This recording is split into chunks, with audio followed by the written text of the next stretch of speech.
சுடர் தாமா என்ன அந்த ரூம்ல வச்சு லாக் பண்ணிட்டா. அதுக்கப்புறம் கொஞ்ச நேரத்துல அவளே வந்து ரூம் திறந்து என்ன கூட்டிட்டு போனா. இல்ல அத்தை, நான் அப்படி பண்ணவே இல்ல. உங்க தங்கச்சி பொண்ணு என்ன காரியம் பண்ணிருக்கான்னு பாத்தீங்களா? அம்மு, நான் எந்த தப்பும் பண்ணல. நான் நடந்து போயிட்டு இருக்கும் போது கதவை யாரோ தட்டுற சத்தம் கேட்டுச்சு. அதனாலதான் நான் போய் திறந்து விட்டேன். வேணும்ட்டே பண்ணிட்டு என்னமா நடிக்கிறா பாரு உன் பொண்ணு. சுடர், நீ பேசாத.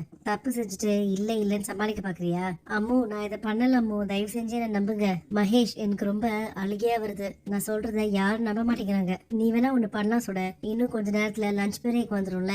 நீ எல்லார்கிட்டயும் போய் யாரு தியாவை உள்ள ரூம்குள்ள பூட்டி வச்சான்னு கேட்கலாம். தியாவை உள்ள ரூம்குள்ள வச்சு யார் லாக் பண்ணீங்கன்னு உண்மையை சொல்லிடுங்க ப்ளீஸ். பொய்ய திரும்பி திரும்பி சொன்னா உண்மை ஆகாது மேடம். ஒரு ஸ்டூடெண்ட் சொன்னதை வச்சு நீங்க எப்படி ஒரு முடிவுக்கு வரலாம்? எனக்கும் சுடர் அப்படி செஞ்சிருக்க மாட்டான்னு ஒரு டவுட் இருக்கதான் செய்யுது. நீங்க குழந்தைங்களுக்கு வார்னிங் கொடுக்கணும் மேடம். அப்பதான் அவங்க உண்மை சொல்லுவாங்க. அந்த இடத்துல சிசிடிவி கேமராவும் இல்ல.